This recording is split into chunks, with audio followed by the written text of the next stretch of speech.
Dulce et Decorum Est by Wilfred Owens. Wilfred Owens composed nearly all of his poems in a year and was considered to have written some of the best British poetry covering World War I. He was killed in action at the age of 25, with only 5 of his poems ever being published in his lifetime. 2 of those appeared anonymously in the Hydra, which was a journal he edited during his time as a patient at the Craig Lockhart War Hospital in Edinburgh. After his death, several more of his poems were published posthumously by Siegfried Sassoon, a fellow poet and close friend of Owens. Wilfred Owens was born on March 12, 1893, in Oswestry, Shropshire, England, to a beautiful home of his grandfather. Wilfred was part of a middle-class family who unfortunately became financially troubled after his grandfather's death, which led to the family losing their home. Following this, Wilfred's family moved to Birkenhead, downsizing their home and enrolling Owens in the Birkenhead Institute, which he attended until 1906, where Owens and his family moved once more, now enrolling Owens in the Shrewsbury Technical School, where he graduated in 1911 at the age of 18. From a young age, Owens had a deep love for the arts and literature, frequently experimenting with verse and poetry in his free time. Owens attempted to attend London University, but, failing to receive a scholarship, Owens instead spent a year serving as an unpaid lay assistant to a vicar in Oxfordshire. It was during this time that he considered pursuing a clergymanship, but due to extenuating circumstances, he did not. Following this period, in 1913, Owens now returned to his family home due to a sickness, which was a respiratory infection exacerbated by his living conditions during his vicarage. His father encouraged him to find a means of work, but Owens had expressed desire to pursue the arts. He was, however, in need of a steady income, so he found a job. Owens worked as a teacher for 2 years in Bordeaux and Bagnières de Bigorre in France. He worked on rhyming patterns during this time, which became a characteristic later on in his poetry. It was not until 2 years later, however, in 1917, where he found his true poetic voice. For 1 year, he taught at the Berlitz School of Languages. For the other, he worked as a tutor for a Catholic family in France. In 1915, a year after the United Kingdom and Germany had gone to war, Owens had returned to England and enlisted in the British Army as a part of the Artist Rifles, only a year and some training later, becoming a commissioned second lieutenant in the Manchester Regiment. During his time in the military, Wilfred experienced a drastic shift in his view of the war, first idealistic, but quickly afterwards reflecting the harsh, cold reality that war brought.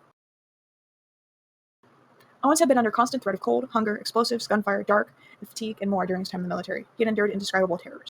Having endured these experiences, Owens was sent to several hospitals from reported severe headaches. Thinking them to be a concussion, they were eventually diagnosed with symptoms of shell shock, and he was sent to the Craig Lockhart War Hospital in Edinburgh to treat his condition. During this time, he met one of his own literary heroes, Siegfried Sassoon, who guided him with his poetry, and encouraged him greatly to write on the war. It was during this time that Owens wrote many of his most notable poems, such as Dulce et Decorum Est. His poetry illustrated the horrors of warfare during the time period. After his recovery, Owens returned to the Western Front and took part in the breaking of the Hindenburg Line at Joncourt, being awarded the Military Cross for his bravery. However, only months later, on November 4, 1918, Owens was killed while attempting to cross the Sambre-Oise Canal at oars with his men, only a week before Armistice Day. His family was notified of his death a week later. Following his passing in 1920, 2 years after his death, his works would be published in the collected poems of Wilfred Owens by Siegfried Sassoon. Bent double like old beggars under sacks, knock-kneed, coughing like hags, we cursed through sludge, till on the haunting flares we turned our backs, and towards our distant rest began to trudge. Men marched to sleep. Many had lost their boots, but limped on, bloodshot. All went lame, all blind, drunk with fatigue, deaf even to the hoots of gas shells dropping softly behind. Gas, gas, quick boys, an ecstasy of fumbling, fitting the clumsy helmets just in time, but someone still was yelling out and stumbling and floundering like a man in fire or lime. Dim through the misty panes and thick green light, as under a green sea, I saw him drowning. In all my dreams before my helpless sight, he plunges at me, guttering, choking, drowning. If in some smothering dreams you too could pace behind the wagon that we flung him in, and watch the white eyes riding in his face, his hanging face like a devil sick of sin, if you could hear, at every jolt, the blood come gargling from the froth-corrupted lungs, obscene as cancer, bitter as the cud of bile, incurable sores on innocent tongues, my friend, you would not tell with such high zest, to children ardent for some desperate glory, the old lie, dulce et decorum est, pro patria mori. The poem opens with a group of British soldiers making their way slowly from the trenches of the front lines. They're physically exhausted, walking in a miserable, tired state following a long, grueling battle, looking and feeling more defeated than the strong soldiers they used to be. They're compared to beggars and hags to exemplify this. Many of them show visible signs of wear. Their boots are gone, their bodies are bleeding, they're limping and struggling to keep moving forward. The soldiers are barely conscious and are moving robotically, as if they're asleep. They're so drained that they don't even seem to notice or react to the sounds of exploding artillery shells nearby. The scene is blanketed in a numbing, gloomy haze.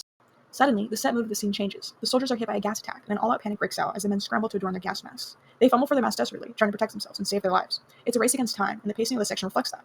To the group's dismay, however, one soldier is unable to get his mask on in time. The speaker watches on in horror as the man begins to choke and struggle, describing the man's suffering as if he's drowning under a green sea of poison gas, which is seen through the speaker's windowed view. In a brief 2-line section, the poem describes how the images of the dying soldier haunt the speaker in his dreams. The memory is so vividly imprinted in his mind that the speaker sees the soldier, reaching out, choking, and drowning every single time he closes his eyes. In the final stanza, the speaker addresses the reader directly, asking them to put themselves into his place, asking them to imagine walking behind a wagon carrying the dead soldier, deceased before their own eyes. The sight is described graphically, focusing on the soldier's face, twisted in pain, blood gurgling in his throat and coming out of his mouth due to his damaged lungs. It's brutal, yet realistic and necessary. The speaker suggests that if people could see the horrors firsthand, they would no longer have the zest for dying for the country, and they wouldn't tell their young that doing so was honorable.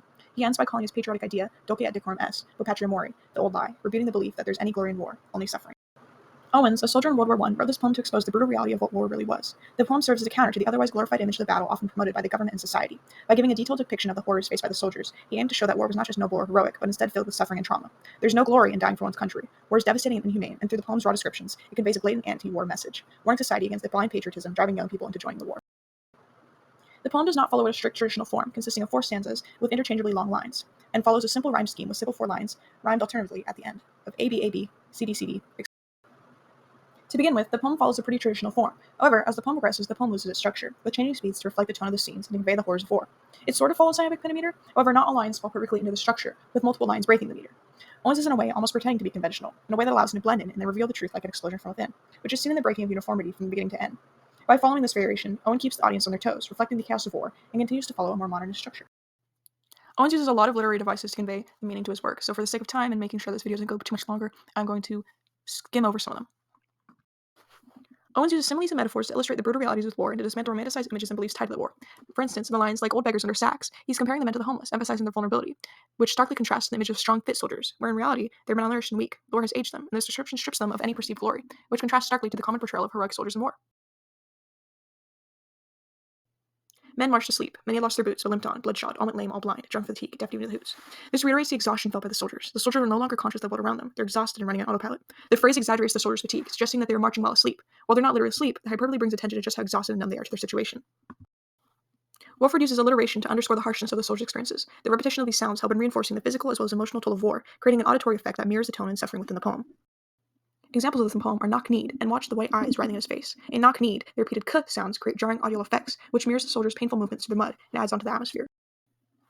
Wilfred uses personification to add an intensity to the horrors of war and to the soldiers' vulnerability. Through personification, he enhances the war-related imagery and makes the battlefield seem more threatening and oppressive to the soldiers. Examples of this are haunting flares, clumsy helmets, helpless sight, smothering dreams. For haunting flares, the word haunting attributes a sentient ghostly quality to the flares, as if they're pursuing the soldiers. This adds onto the eerie tone of the poem, emphasizing upon the relentless nature of warfare, making it feel as if the tools and their dangers were alive and hostile, hunting the soldiers. Owens uses apostrophe to directly address the reader/specific audience, making the poem's anti-war message more direct and confrontational. It's used as if he's having a one-on-one conversation, and the device's usage strengthens the emotional impact and reinforces Owens' belief on the disillusionment of war and its glorification and romanticization. Examples include, "You too, if you, my friend, you would." In "You too could pace," it addresses the reader directly with you. The speaker pulls the reader into the experience of the war. It makes the speaker's circumstances closer to the reader and more personal, effectively challenging the audience to empathize with the soldier's suffering. In Dulce et Decorum, irony and allusion are central to the poem's message, allowing for Owens to contrast the reality of war with past idealized cultural concepts of war. Dulce et Decorum perpetua mori is a direct allusion to the Roman poet Horace, who wrote, "It is sweet and fitting to die for one's country." This phrase was quoted to glorify war and inspire society and soldiers to feel pride in fighting for their homelands, at the cost of their lives. By referencing the saying, Owens is drawing attention to the cultural belief that dying in battle is noble and honorable. The poem, however, exposes the sentiment as being outdated and deceptive, contrasting these ideals with the realities of modern warfare. Owens pairs irony with this quote to reveal the harsh truth behind the so-called old lie. While the phrase suggests that dying for one's country is a noble sacrifice, the poem has shown nothing but horror, suffering, and senseless.